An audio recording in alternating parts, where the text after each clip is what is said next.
Este audio está especialmente diseñado para que te puedas dormir. No hay imagen, solamente el audio. No hay cascadas, no hay pajaritos, no hay cielos estrellados, no hay nada de eso.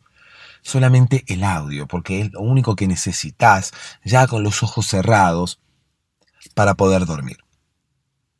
¿Cómo voy a lograr que puedas dormirte? Bueno, como se hizo siempre, contándote una historia. Así como nos contaban a nosotros de niños un cuento antes de dormir, o incluso como podemos llegar a contarles hoy nosotros a nuestros niños. Es la única manera y es la más efectiva de distraer la mente, de entretenerla, para que luego sienta que no hay nada más importante para hacer ni para pensar más que dormir. Así es como me vas a escuchar decir un montón de cosas que parece que no tuvieran sentido. Me vas a escuchar hablar de muchas cosas que quizás no tienen relación entre sí. Me vas a escuchar contar historias quizás disparatadas, delirantes, incluso cómicas la mayoría de las veces, risueñas para que puedas dormirte con una sonrisa. Pero no estoy loco. Incluso vas a escucharme dar muchas vueltas antes de contarte la historia, antes de comenzar con la historia. Pero está diseñado así. Es todo a propósito.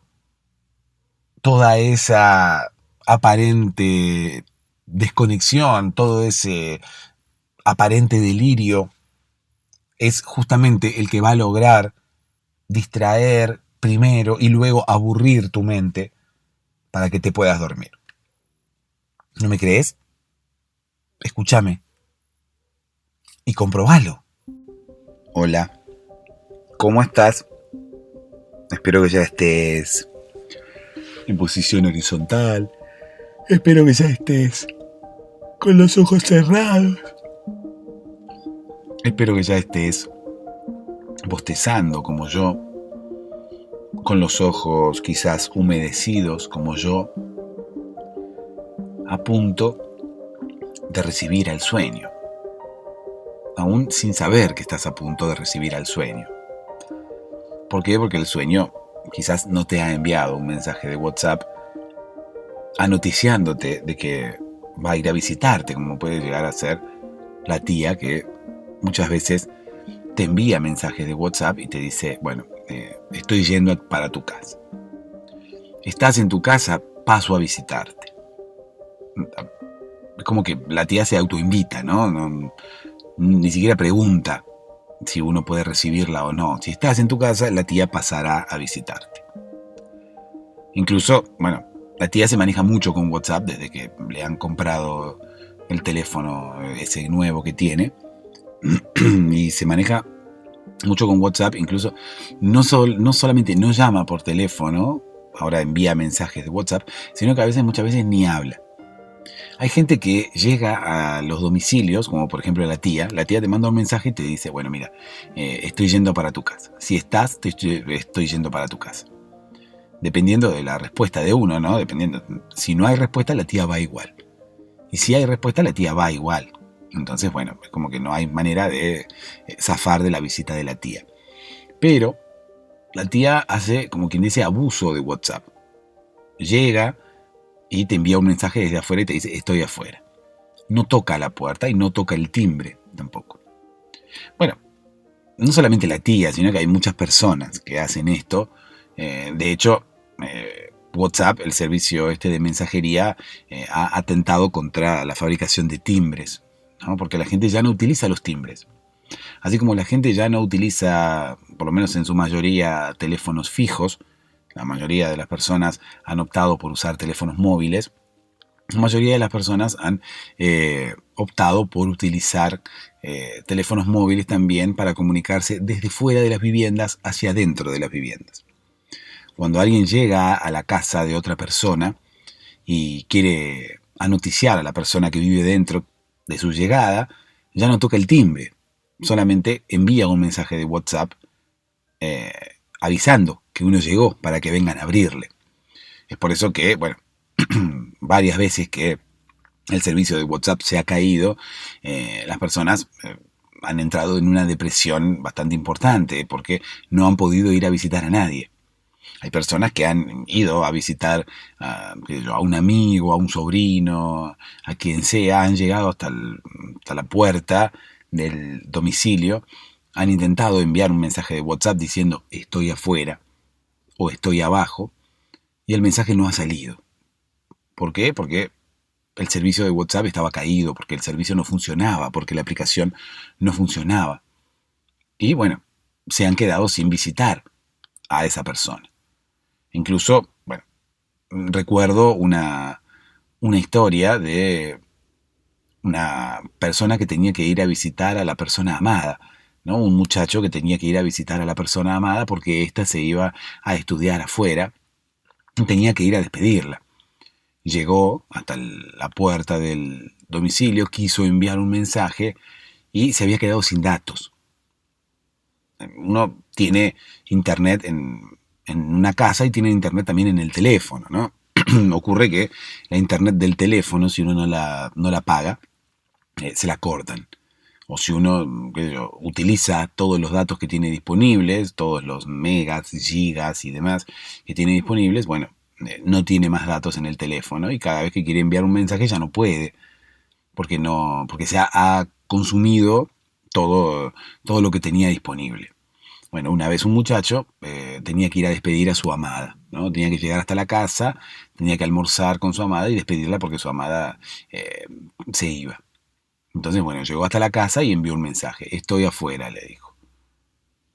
La persona desde dentro no recibió ningún mensaje. ¿Por qué? Porque el mensaje no salió directamente porque este muchacho ya no tenía internet en el teléfono, había consumido toda su internet disponible para ese día.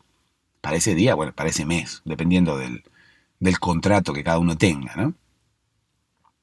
El muchacho no se percató de que no tenía más internet y de que el mensaje no salía, por lo menos en los primeros minutos. Esperó fuera pacientemente que alguien abriera la puerta, pero nadie abría la puerta. Incluso esperaba fuera del edificio y se ilusionaba cada vez que la puerta se abría, pero la persona que salía no era la que él estaba esperando. ¿Por qué? Porque, bueno, porque en los edificios suelen vivir muchas personas. Entonces, bueno, uno cada vez que está esperando a alguien afuera y se abre la puerta, uno se ilusiona con que es la persona que uno está esperando, con que le vienen a abrir. Y más aún se ilusiona en los días de frío, ¿no? Los días de frío uno se pone como más ansioso para que le abran la puerta. Entonces cada vez que la puerta del edificio se abre, uno se ilusiona de que van a venir a abrirle a uno. Y sin embargo, a este muchacho nunca vinieron a abrirle. Siempre las personas que salían y entraban eran personas que vivían en el edificio, sí, pero nada tenían que ver con el objetivo de su visita. Muchas veces él se vio tentado de ingresar por la fuerza al edificio, bueno, no sé si por la fuerza, de ingresar detrás de alguna otra persona. ¿No? ¿Qué sé yo? Entraba una persona y las puertas de los edificios suelen cerrarse un poco más lentamente. Entonces, bueno, uno tiene la posibilidad de ingresar antes de que la puerta se cierre. Incluso también podía llegar a haber pedido permiso para poder entrar, ¿no? ¿Qué sé yo? Alguien entra y le dice permiso, señor, ¿puedo entrar con usted? ¿Qué sé yo? Puede ser que no te dejen entrar por una cuestión de seguridad. Si no vivís en el edificio, bueno, no entres porque no sé quién sos. Espera a que te abran. Pero bueno, habrá otras personas que te dejen entrar, pero más allá de eso, si alguien no te deja entrar, bueno, las puertas se cierran un poco más lentamente, por lo tanto, es posible entrar, si uno quiere, detrás de otra persona, sin que esa persona se dé cuenta, o incluso cuando la persona ya se ha subido al ascensor o donde fuera, uno puede entrar porque la puerta todavía lo permite. La puerta va cerrándose lentamente, como invitándolo a uno a que entre. Mira que si no entras ahora, mira que si no entras ahora me cierro, no entras ahora me cierro, te estoy dando tiempo, entra, entra, entra. Sin embargo, nuestro muchacho protagonista del día de hoy no, no quiso entrar. ¿Por qué? Porque tenía miedo que arriba no hubiera nadie y después no pudiera salir de ese edificio y se quedara para siempre encerrado en el edificio, vagando por los pisos sin que nadie pudiera encontrarlo jamás. Él tenía miedo de, bueno, entrar en ese edificio en principio y no poder encontrar el piso y el departamento en el cual vivía su amada. Eso era bastante difícil, ¿no? Porque él lo tenía anotado. Él sabía que la novia vivía en el noveno E. No en el noveno B, sino en el noveno E. Entonces, bueno, era cuestión de entrar y subir hasta el piso 9 y buscar el departamento E. Pero bueno, él tenía miedo de no encontrar, en principio, el piso 9. Tenía miedo de subir hasta el piso 8 y que inmediatamente después del piso 8 apareciera el piso 10. Y ahí él no supiera qué hacer. No poder llegar nunca hasta el piso 9. Tenía miedo incluso de subir hasta el piso 9 y no encontrar el departamento. Tenía miedo de que hubiera 4 departamentos nada más en el piso 9, que fueran A, B, C, D, y que el E no estuviera, no existiera. E incluso más miedo le daba todavía que el departamento E no existiera y que las letras siguieran, o sea, que hubiera A, B, C, D, F, G, H, I, y la E no existiera. Y que su novia hubiese sido producto de una ilusión. Él tenía miedo de que en realidad su novia no existiera, que él lo hubiera soñado y quizás se hubiera dirigido hasta ese edificio solamente producto de los datos obtenidos en el sueño, pero que en realidad nada de eso hubiese sido real. Habitualmente puede pasar, ¿no? Que uno sueñe algo y no sepa si es real. A mí me pasa a veces que me despierto y no sé si lo que soñé es real o no. Incluso hay sueños recurrentes que he tenido que por momentos he pensado que han sido reales. Y tuve que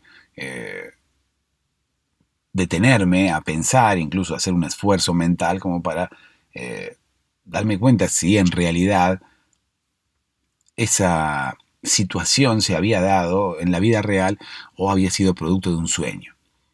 Muchas veces determinados sueños quedan en el inconsciente y se instalan como si fueran recuerdos. Y uno se confunde. Uno no sabe si eso que está recordando fue real o solamente fue producto de un sueño. Y nuestro protagonista del día de hoy tenía ese miedo. Decía, si yo entro en el edificio y resulta que en realidad mi novia no existe, en realidad todo lo que yo recuerdo es parte de un sueño y no ocurrió realmente, ¿qué haré? Primero tenía miedo de que el piso 9 no existiera. Después tenía miedo de que existiera y él no pudiera llegar. Después tenía miedo de llegar hasta el piso 9 y no encontrar el departamento E. O que incluso los departamentos se saltearan el departamento E. Que continuaran con el F y el G y el H y el I. Era una persona bastante miedosa, ¿no? Nos damos cuenta, pero no miedosa con respecto a lo que le pudiera ocurrir en la calle. De hecho, su nombre era John Rambo. Rambo obviamente no tiene miedo, ¿no? Rambo es una persona musculosa que ha ido a la guerra, usa una vincha roja. La vincha roja es como bastante... la vincha roja indica que uno no tiene miedo. Es más, la vincha roja suele dar poderes. Entonces, uno cuando usa una vincha roja, habitualmente el miedo desaparece. Si tenés miedo alguna vez, utiliza una vincha roja. La vincha roja te despojará de cualquier tipo de miedo. Bueno, aquí nuestro protagonista de hoy, John Rambo, no tenía miedo en absoluto. Sus miedos eran bastante internos, ¿no? Cuando uno ve una persona musculosa, o cuando uno ve una persona guerrillera, o cuando uno ve un Jean-Claude Van Damme en películas, uno dice, bueno, Jean-Claude Van Damme no tiene miedo. Pero bueno, quizás sus miedos pasan por algo un poco más interno, ¿no? Quizás tiene miedo, no sé, le tiene miedo a la soledad. Quizás le tiene miedo a, no sé, los botones. Hay personas que le tienen miedo a los botones. Y uno ve a Jean-Claude Van Damme y dice, bueno, pero este hombre no le tiene miedo a nada. Bueno, Puede ser que le tenga miedo a los botones. No le tiene miedo a 22 ninjas armados que vienen a por él, pero le tiene miedo a los botones. O a la soledad.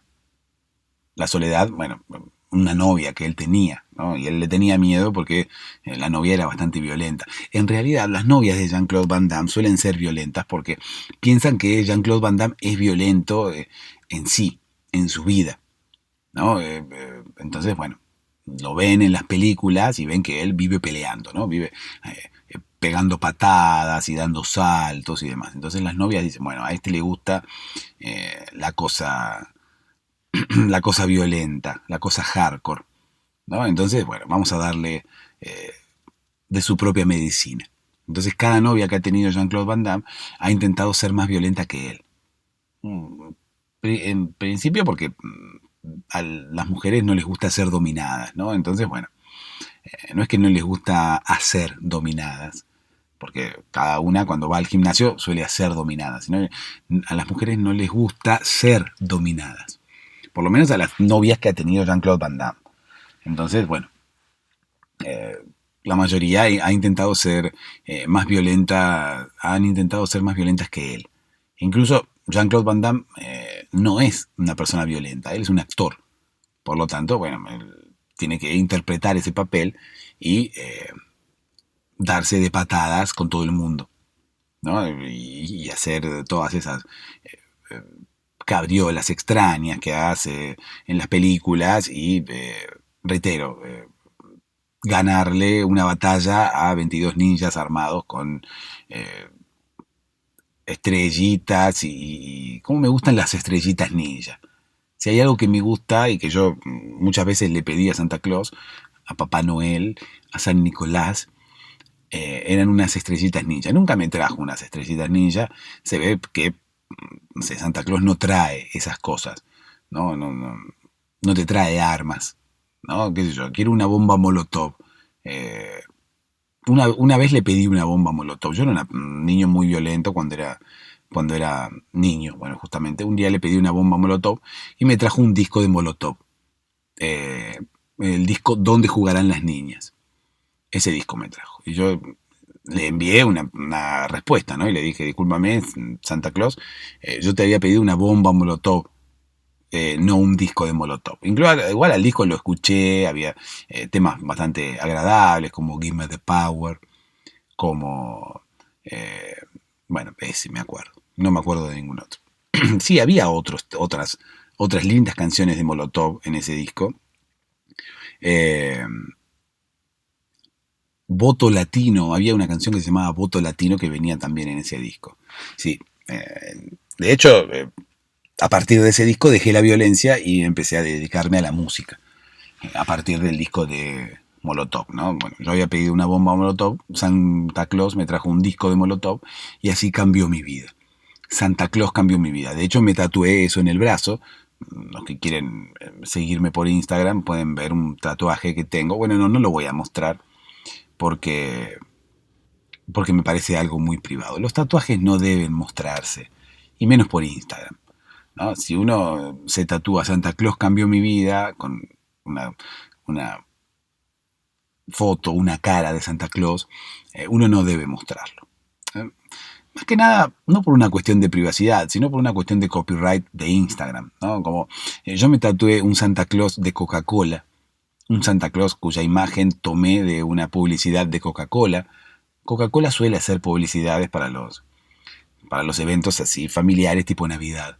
Para Navidad siempre aparece un Santa Claus, unos renos, unos villancicos, unas lucecitas y Coca-Cola que regala platos y cubiertos y manteles. ¿Y quién va a querer un mantel que diga Coca-Cola? Si me lo regalan, bueno, todavía, pero encima hay que canjearlo por tapitas. Canjearlo por tapitas, incluso últimamente había que poner dinero encima, arriba de las tapitas. Uno iba al centro de canje y le decía, mire, señor, quiero un mantel de Coca-Cola. Yo una vez fui y puse 3 tapitas y el dinero al costado. Y me dice, no, no le puedo dar el mantel. ¿Por qué, señor? No, porque usted tenía que poner el dinero arriba de las tapitas. ¿Por qué? Y porque así es la promoción, me dijo. Bueno, lo pongo ahora. No, ya está, perdió su oportunidad. y nunca pude canjear un mantel. Pero ¿quién quiere un mantel de Coca-Cola con la marca ahí de Coca-Cola y los renos y qué sé yo? Si Coca-Cola quiere que yo le haga publicidad, bueno, que me regale el mantel. Pero mira si voy a comprar un mantel que diga Coca-Cola. Yo para Navidad suelo comprar manteles que digan Merry Christmas, manteles que digan Happy Holidays, ¿no? Que digan Feliz Navidad, que digan qué caros que están los árboles. Eso sí, yo, es más, quisiera hacer una fábrica de manteles y de cosas de Navidad con frases un poco más utilizadas que las frases clásicas, ¿no? Porque uno ya no utiliza esas frases. Uno, si para las épocas de Navidad, uno las frases que utiliza no son las frases típicas. Uno va a comprar elementos de Navidad y las cosas de Navidad tienen esas frases, ¿no? Merry Christmas, felices fiestas, qué sé yo, pero uno no utiliza esas frases cuando llega Navidad. Cuando llega Navidad uno dice frases del estilo, qué caros que están los árboles, eh, qué sé yo, al final tu madre va a venir a comer con nosotros o no va a venir. Esas frases usa uno, ¿no? Mejor que no venga el tío. O una frase mejor aún, si viene el tío, mejor que traiga bebida. Mejor que se traiga bebida a él porque siempre nos toma las nuestras. Esas frases usa uno, ¿no? Qué bueno que mañana no se trabaja, ¿no? El 31. El 31 de diciembre uno utiliza esa frase, qué bueno que mañana no se trabaja. Por ejemplo, ¿no? Seguramente todos debemos utilizar frases diferentes. Entonces, bueno, yo quiero algún día empezar la fabricación de elementos de Navidad con frases que uno realmente utiliza. Por ejemplo, qué caros que están los árboles. ¿No? Hay otras que son muy largas, capaz. Que si viene tu tío, mejor que se traiga su propia bebida, porque yo no pienso seguir bancándole los vicios. Es una frase muy larga para poner, qué sé yo, en un mantel. En un mantel de Navidad con unos renos y unos colores verde, rojo. Esa frase del tío es como muy larga. Pero la frase, qué caros que están los arbolitos, qué caros que están los árboles, o cosas por el estilo, esas frases sí me gustan. Y reemplazaría las de felices fiestas y qué sé yo, con qué caros que están los árboles. Eh, o, bueno, frases alusivas, ¿no? Las frases que realmente usa la gente, porque las otras no las usa. Esas son las frases que realmente utiliza la gente. Bueno, te estaba contando acerca de... ¿De qué te estaba contando? Ya no sé. Ah, del tatuaje que me había hecho de Papá Noel, ¿no? De Santa Claus. Santa Claus cambió mi vida y me tatué la cara del Santa Claus de Coca-Cola. Y, y bueno, y no puedo poner la foto en Instagram porque seguramente tendré un problema de copyright, ¿no?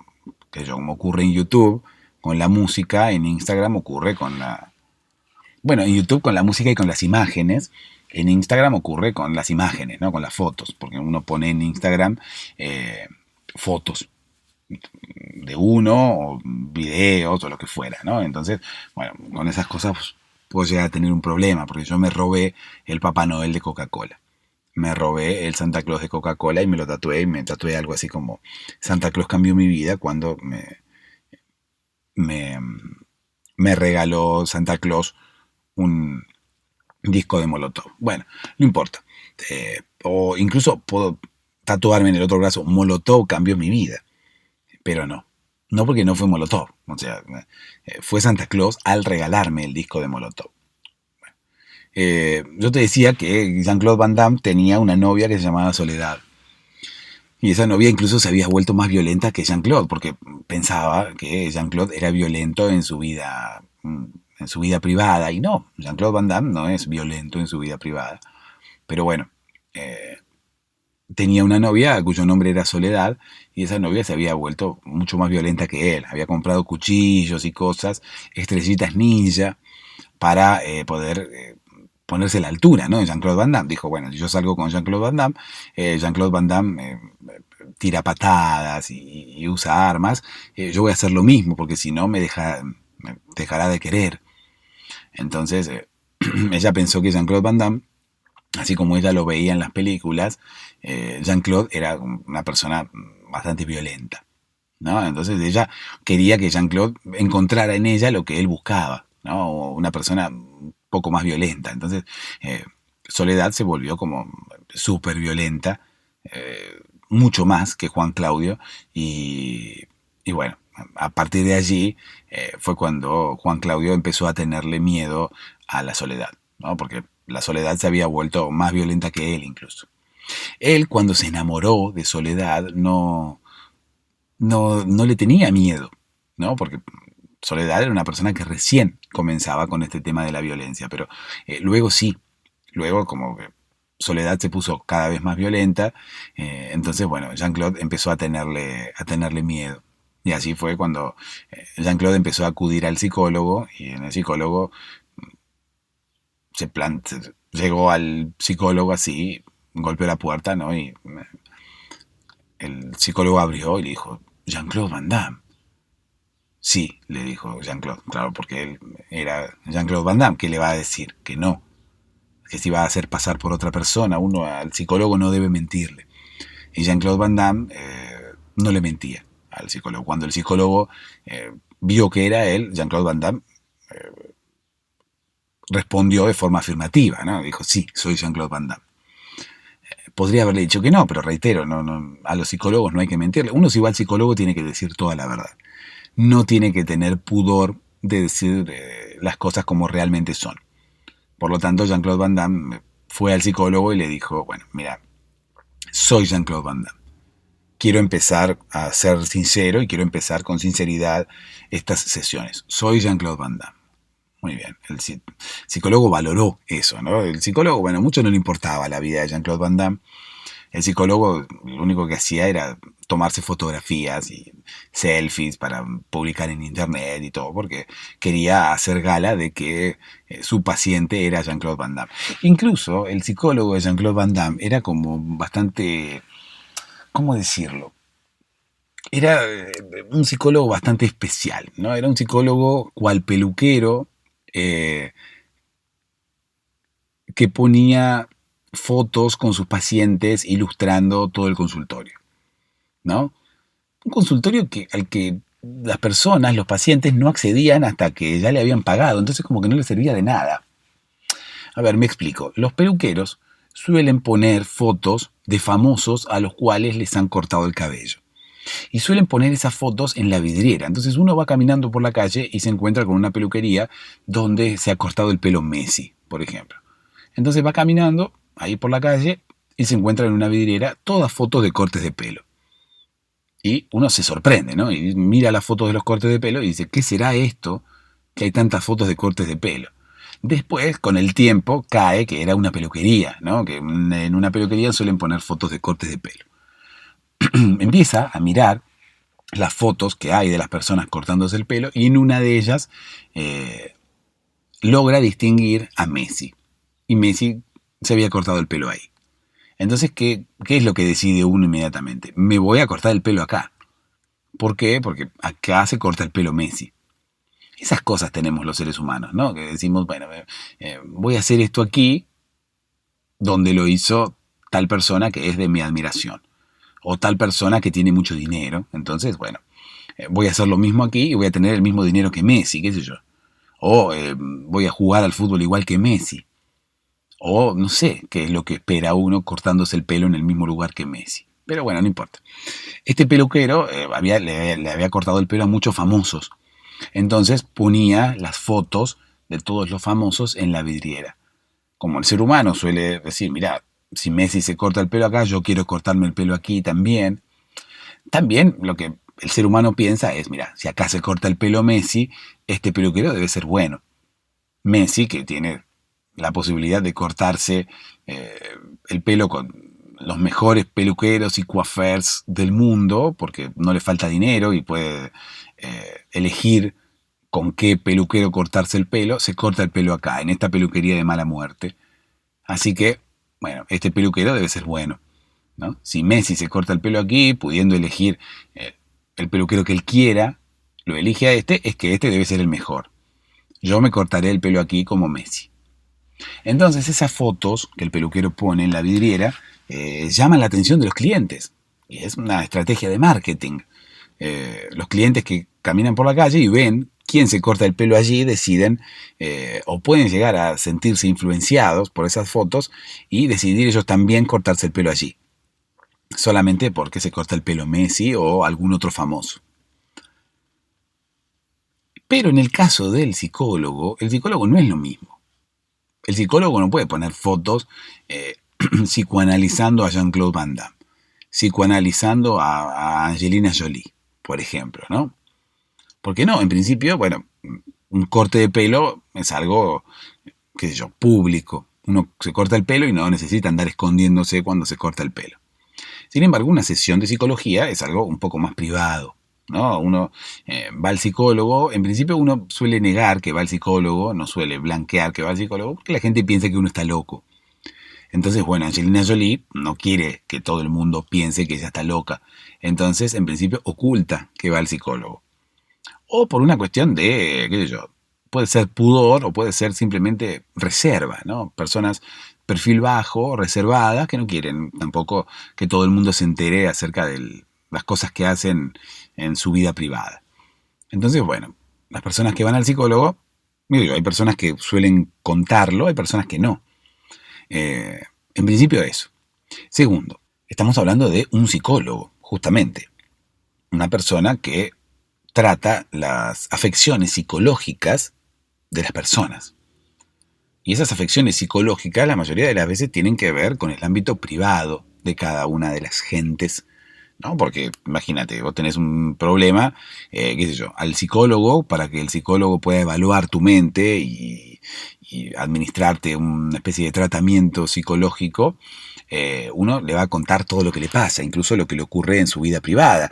Y eso que le ocurre en su vida privada debe quedar dentro de esas cuatro paredes, o sea, todo lo que uno le cuenta al psicólogo debe quedar, debe saberlo solamente el psicólogo, ¿se entiende? Una cuestión de secreto profesional, le llaman, ¿no? Entonces cada uno, qué sé yo, tiene determinados problemas en su vida privada y le cuenta esos problemas al psicólogo. Esos problemas no tienen por qué estar en boca de todos, no se tiene que enterar nadie de todos esos problemas. Quizás no es nada malo, quizás no son problemas qué sé yo, extraños o uno no ha hecho nada ilegal, por decirlo de alguna manera. Pero sin embargo son cosas que pertenecen a la vida privada de cada uno, por lo tanto uno lo habla con el psicólogo y el psicólogo debe mantenerlo allí, no debe guardar el secreto. No debe comentárselo a nadie, nadie debe saber lo que se habla con el psicólogo. Entonces, bueno, en principio la visita al psicólogo puede llegar a ser algo que se quiera mantener en secreto, lo que se habla dentro de la sesión también suele ser algo que se suele mantener en secreto, por lo tanto, es como que el psicólogo no es lo mismo que un peluquero. Al momento de uno tomarse fotografías e intentar captar nuevos pacientes haciendo gala de sus pacientes actuales o de sus pacientes anteriores, me parece que un psicólogo no se debe manejar del mismo modo que un peluquero. El peluquero puede llegar a poner una foto cortándole el pelo a Messi. El psicólogo de Messi no creo que ponga una foto con Messi, una foto psicoanalizando a Messi, ¿no? Messi ahí atrás tirado en el diván y el psicólogo sacándose una selfie. Acá psicoanalizando a Messi y la pone en Instagram. O, qué sé yo, acá con Messi contándome cómo Antonella no lo quería cuando él tenía 10 años. No, si Messi va al psicólogo y te cuenta lo que sea que le ocurriese cuando él tenía 10 años, el psicólogo no debe contarlo, por una cuestión de secreto profesional, por una cuestión de ética, por una cuestión obvia, ¿no? Pero bueno, acá teníamos el psicólogo de Jean-Claude Van Damme que sí hacía eso. El psicólogo de Jean-Claude Van Damme se sacaba fotos psicoanalizando a la gente. Y después las ponía en unos cuadritos y las ponía decorando el consultorio. ese consultorio no surtía el mismo efecto que la vidriera del peluquero, porque uno caminaba por la calle alegremente y se encontraba con la vidriera del peluquero y se encontraba con la foto de Messi cortándose el pelo. Y entonces decidía, a partir de allí, ser un cliente más de esa peluquería, porque dice, bueno, si Messi se corta el pelo aquí, esta peluquería debe ser buena, me cortaré el pelo aquí. Pero cuando uno ingresaba al consultorio y veía las selfies del psicólogo con los famosos, uno ya había decidido atenderse con ese psicólogo. Por lo tanto, no había posibilidades de que uno eligiera a ese psicólogo por las selfies, de que uno eligiera a ese psicólogo por las fotos de los famosos, de que ocurriera lo mismo que ocurría con el peluquero, que el peluquero se sacaba fotos con los famosos para mostrar que él le cortaba el pelo a gente importante y que eso de alguna manera influenciara tu decisión de cortarte o no el pelo allí. Vos veías la foto del corte de pelo del famoso y decidías entrar ahí. Cuando ibas al psicólogo no veías la foto del tipo psicoanalizando a Jean-Claude Van Damme. La foto la veías recién cuando ya entrabas a psicoanalizarte.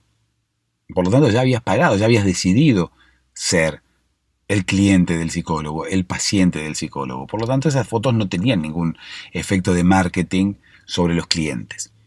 De hecho, me parece como que no tenían ningún tipo de efecto ningún tipo de efecto beneficioso, ¿sí? No tenían efecto beneficioso en absoluto, porque muchas personas de las que entraban a psicoanalizarse con ese psicólogo veían esas selfies y huían espantados. Porque claro, imagínate, uno entra al consultorio del psicólogo y ve que el psicólogo tiene selfies con famosos, ¿no? Y no selfies con famosos posando, sino selfies con famosos, qué sé yo, llorando,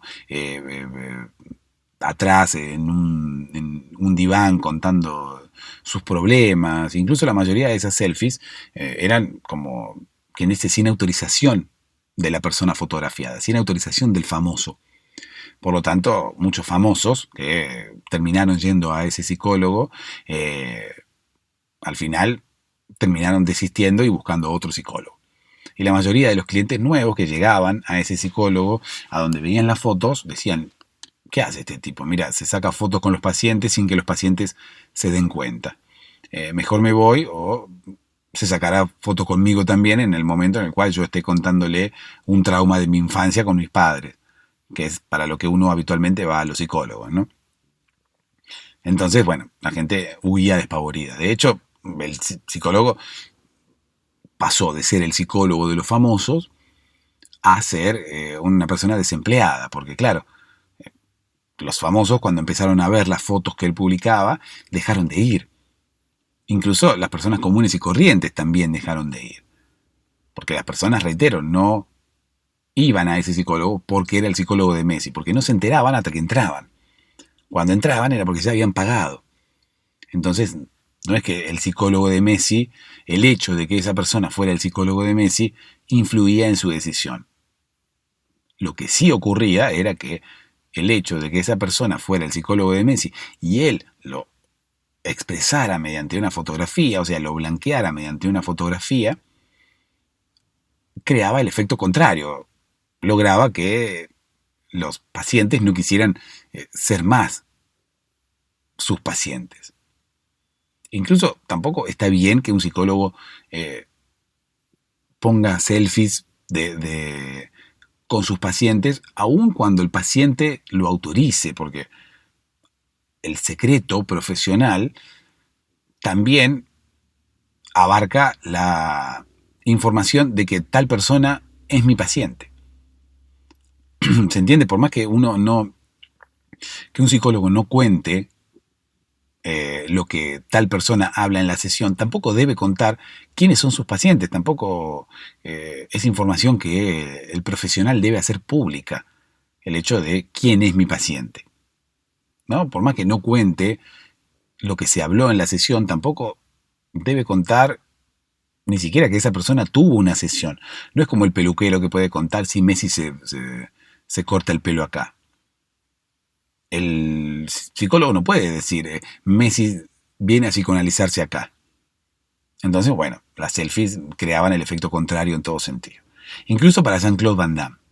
Pero Jean-Claude Van Damme era, como es un tipo bastante alto, Jean-Claude Van Damme no veía las fotos, o sea, las fotos quedaban como más abajo de la línea en la cual él tenía los ojos. O sea, Jean-Claude Van Damme es una persona que ve siempre más allá más arriba de lo que vemos la mayoría de los mortales.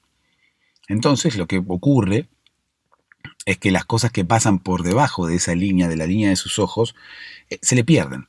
Jean-Claude Van Damme no se entera de las cosas que pasan por debajo de la línea de sus ojos. Entonces, bueno, nuestro psicólogo estrella, el psicólogo de los famosos, la persona que nos ocupa el día de hoy, era una persona bastante petiza, era una persona que no era muy alta, que digamos. Incluso se había hecho fabricar un sillón un poco más alto de lo normal, al que él accedía mediante un banquito, como para que, no sé, sus pacientes, como para no sentirse intimidado por sus pacientes y como para que sus pacientes no pensaran que él era demasiado petizo, que tenía demasiada baja estatura. Él quería como dar una impresión de autoridad, ¿no?, frente a sus pacientes. Entonces se había hecho fabricar un sillón un poco más alto. A lo que voy es que las selfies con los famosos, cuando no las publicaba en Instagram, las colgaba allí dentro del consultorio, pero Jean-Claude Van Damme no se daba cuenta, porque esta persona, al ser de baja estatura, colgaba los cuadros a su altura. Y a su altura, era una altura en la que Jean-Claude Van Damme no veía. Jean-Claude Van Damme veía solamente a su altura, incluso más arriba, pero para abajo, la mayoría de las veces Jean-Claude Van Damme se perdía las cosas que ocurrían por debajo de la línea de sus ojos. Por lo tanto, bueno, era una de las personas famosas que terminó psicoanalizándose aquí con el doctor Monroe, que era, bueno, el nombre del psicólogo de los famosos, y que continuó psicoanalizándose con él, aún viendo, o sea, aún con las fotos colgadas dentro del consultorio. ¿Por qué? Porque la mayoría de los famosos huyó despavoridamente del consultorio y dejó de ser paciente del doctor Monroe cuando empezó a ver las selfies colgadas y las selfies en Instagram. Que al fin y al cabo no eran selfies de él, ¿no? Pero la otra persona se veía al fondo. Entonces, como que no eran selfies de las dos personas, ¿no? ¿Se entiende? Una selfie, cuando uno se saca una selfie con alguien, las dos personas están como en primer plano, las dos personas están mirando a la cámara. Si yo me tomo una selfie y hay una persona que se ve atrás en segundo plano y está haciendo otra cosa, no sé si puedo decir, es una selfie con tal, ¿no? ¿Qué sé yo? Si yo estoy caminando, no sé, por París, ¿no? Estoy caminando por París y veo atrás a una persona, ¿no? Y me quiero tomar una selfie con esa persona. La tengo que llamar y decirle, escúchame, francés, ¿querés tomarte una selfie conmigo? Y posar los dos frente a la cámara.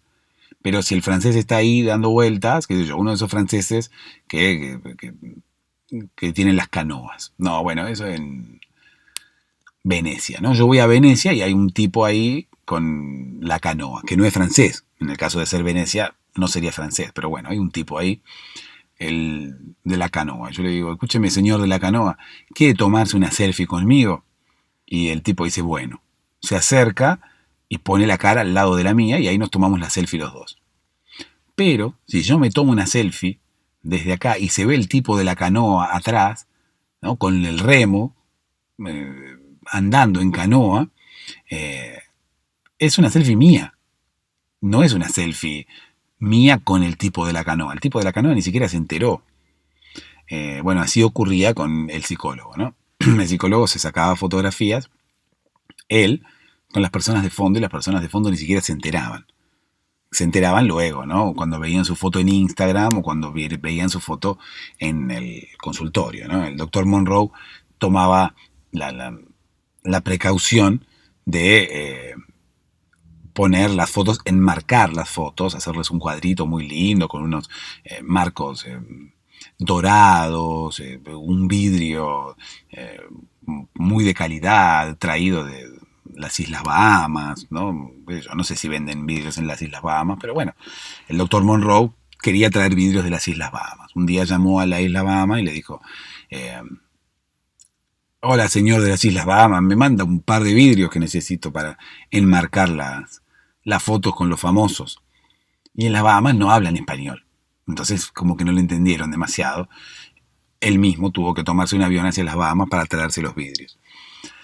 Vidrios que, si uno quiere transportar vidrios, la mayoría de las veces debe hacerlo en un avión, porque en un auto es más difícil. En un automóvil, qué sé yo, corres el riesgo de encontrarte con un bache en el medio de la ruta y terminar rompiendo los vidrios, ¿no? Si uno se encuentra con un bache, flor de pozo ahí en el medio de la ruta, agarra el pozo, el auto tiembla todo, se rompen los vidrios que uno llevaba en el baúl.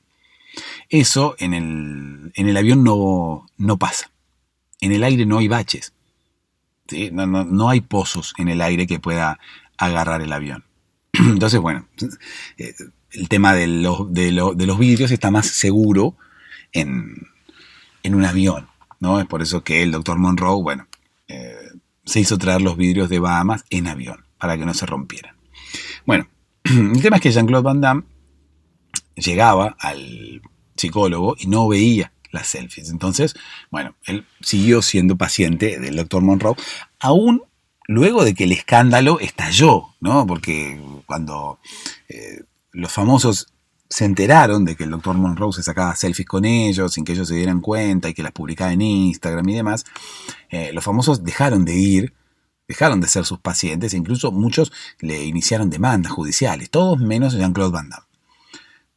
Porque Jean-Claude Van Damme no veía las fotos y tampoco usaba Instagram, ¿no? Porque Jean-Claude Van Damme, qué sé yo, si Instagram hubiera existido en los 90, bueno, todavía, cuando Jean-Claude Van Damme era un personaje que estaba de moda, ¿no? Pero ahora ya Jean-Claude Van Damme no estaba de moda. Esa era una de las razones por las que Jean-Claude Van Damme iba al psicólogo, ¿no? Porque ya no estaba de moda. Entonces, bueno, si hubiera existido Instagram en los años 90, seguramente Van Damme hubiera tenido Instagram. Pero ahora no, porque ¿quién va a seguir a Van Damme? No tiene Instagram Van Damme porque ¿quién va a seguir a Van Damme? Es lo mismo que alguien quiera seguir a Steven Seagal. ¿Para qué vas a seguir a Steven Seagal? Ya está, hoy no, hoy seguís a Ibai, por ejemplo, no a Steven Seagal. Ibai, que seguramente tiene sus dotes de karateca también, como tenía Steven Seagal.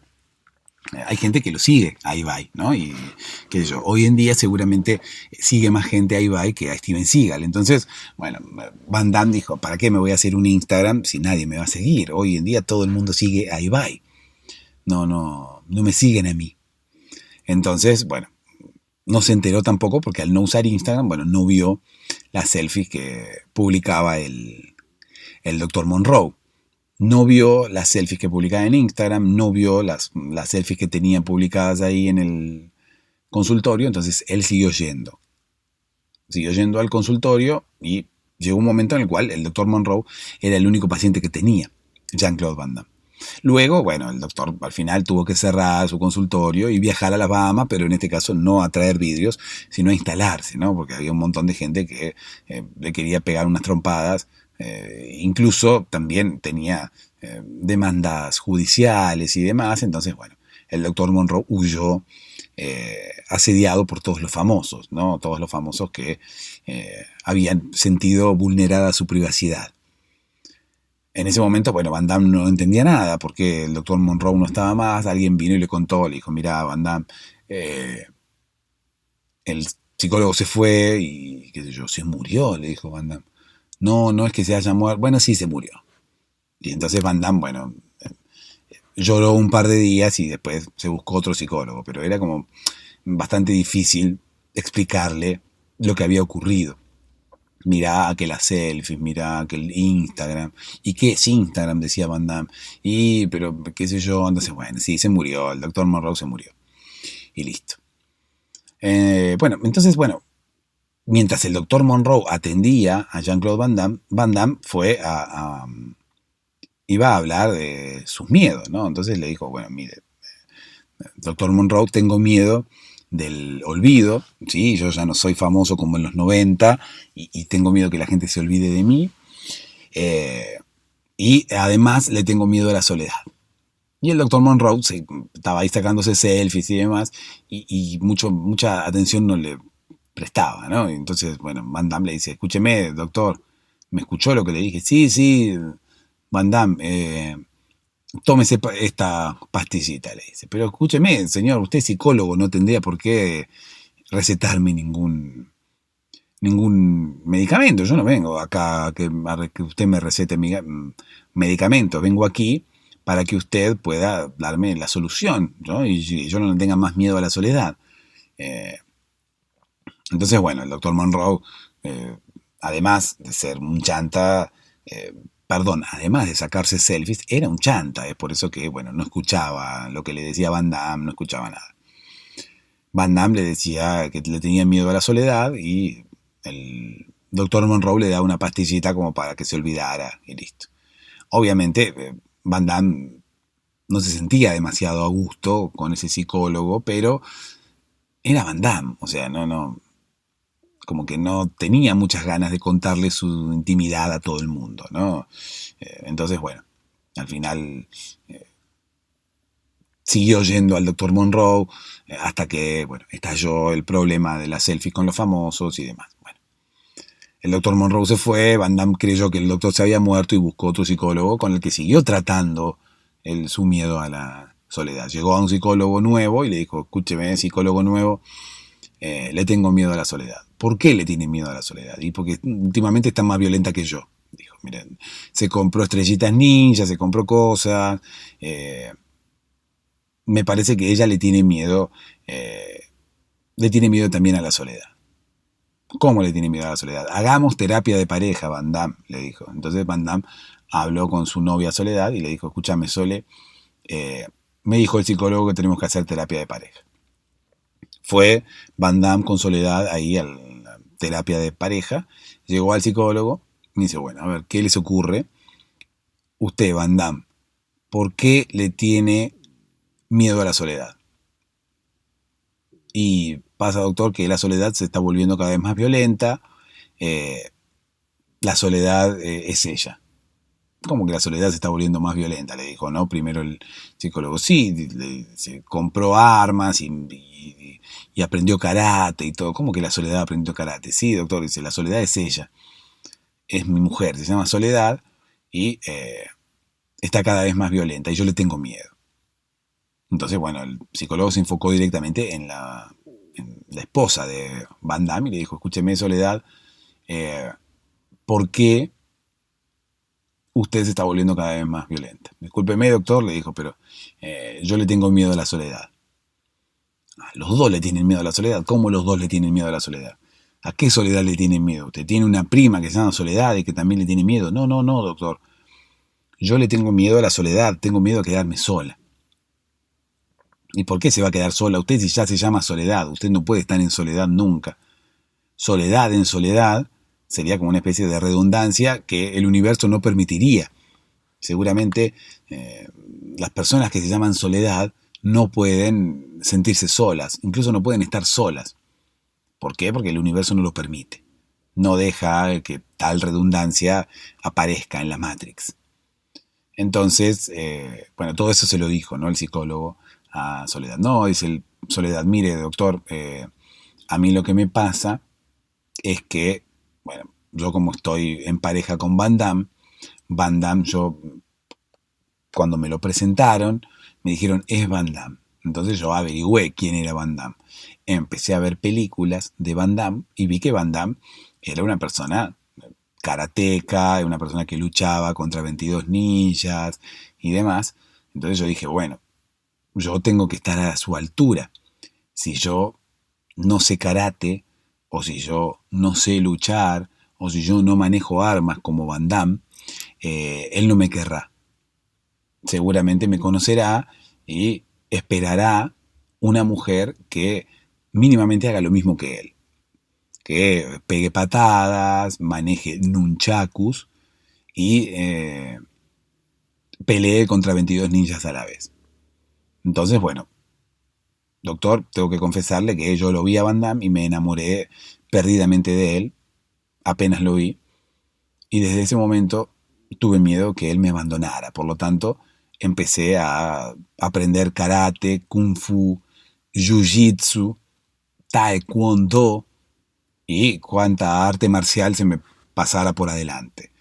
Empecé a aprender a manejar nunchakus, estrellitas ninja, espadas, katanas y quise ponerme a tono y quise ser una persona similar a Jean-Claude.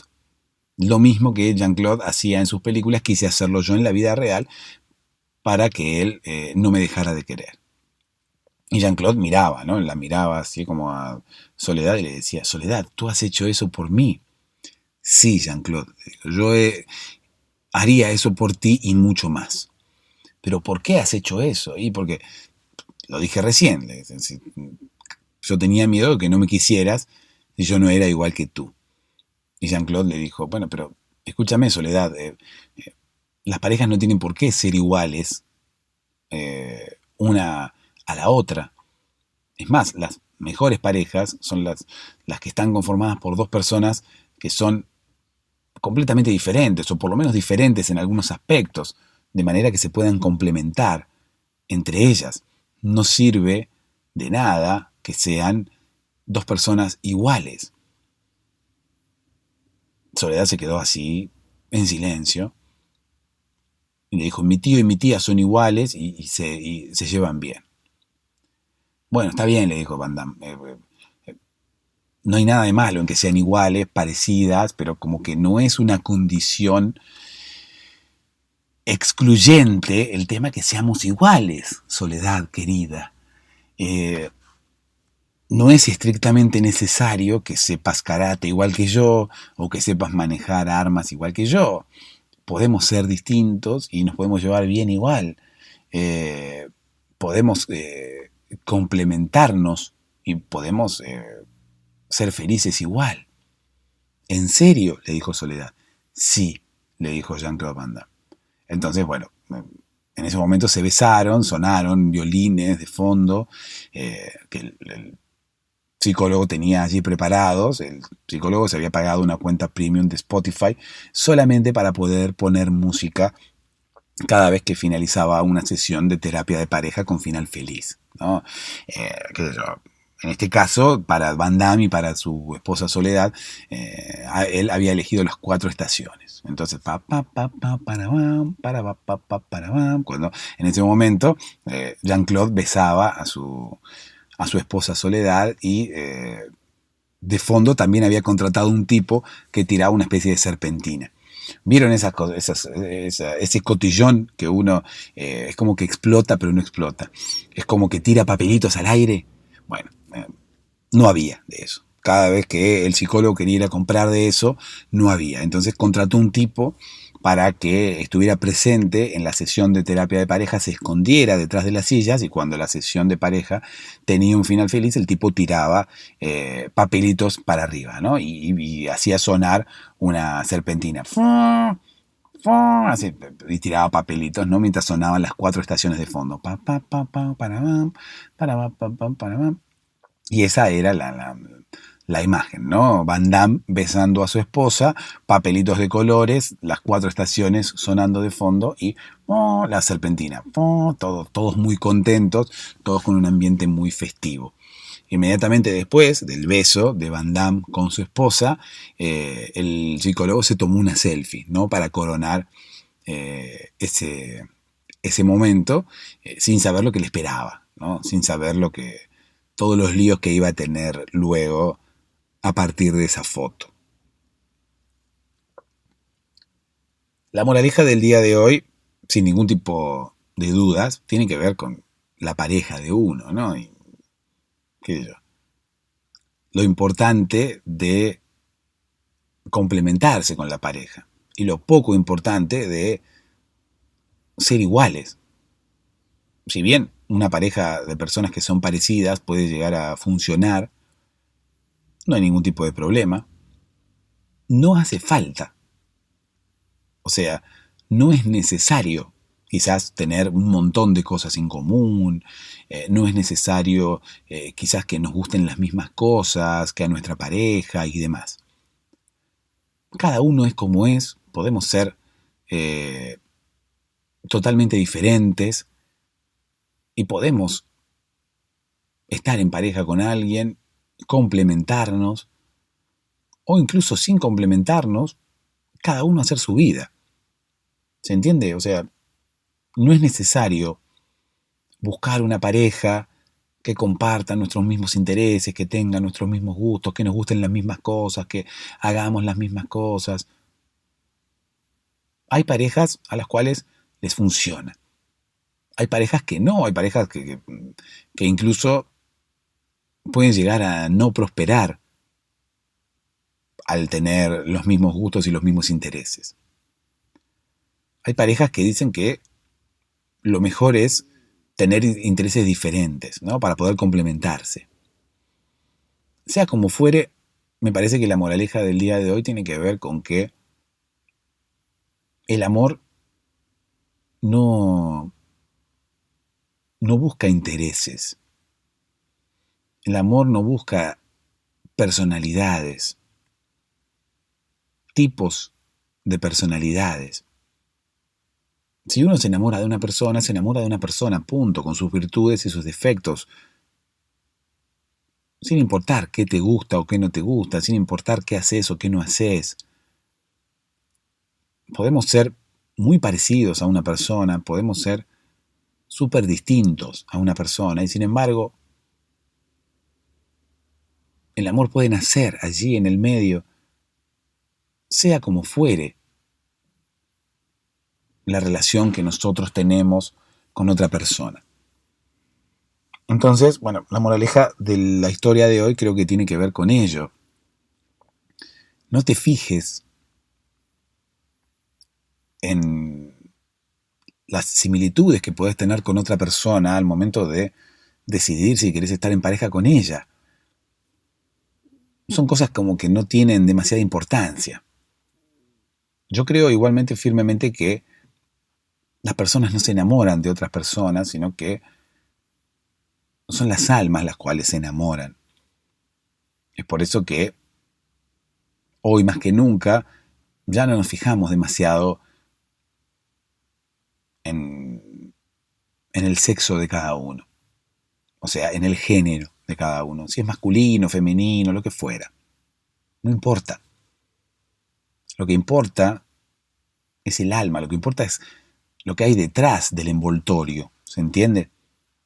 El cuerpo termina siendo nada más que un envoltorio para el alma. Nada más que un paquete, una caja que contiene el alma de cada uno de nosotros. Es por eso que más allá del tipo de empaque que tengamos, que puede llegar a ser un empaque de varón, de mujer, de lo que fuera, está el alma, y el alma es la que se enamora de otro alma, y el alma es la que elige otra alma para compartir momentos o incluso su vida juntos. Entonces, todo lo que pueda llegar a influir, todo lo que nosotros podamos pensar que puede llegar a influir, no tiene demasiado sentido. También la moraleja podría ser, bueno, no te esfuerces por ser alguien que no eres, por agradarle a otra persona, ¿no? Ya sea a alguien que quieras seducir o a alguien con quien te quieras relacionar desde la amistad, desde el trabajo. No te esfuerces por ser alguien que no eres. Sé tú mismo. O sea, cada uno de nosotros tendríamos que ser nosotros mismos, sin necesidad de querer agradarles a los demás. Si a los demás no les agradamos, bueno, ya encontraremos a alguien a quien le agradaremos. No necesariamente tenemos que agradarle a todo el mundo. Y no es sano tampoco intentar agradarle a todo el mundo. No es sano cambiar o intentar ser otra persona para agradarle a alguien. Cada uno debe ser como es. Cada uno es una persona. Cada uno tiene sus intereses, cada uno tiene sus formas. Reitero, cada uno es como es. Si no le agradamos a alguien, ya encontraremos otra persona que se fije en nosotros, ya encontraremos a alguien a quien le agradaremos y con quien seremos felices. No tenemos que cambiar ni intentar ser otros para agradarle a nadie. Y me parece que esa es una buena moraleja, o quizás la mejor moraleja para la historia de hoy. Patreon.com/podcast para dormirse, para todos aquellos que quieran colaborar para que este podcast continúe online. Dulces sueños.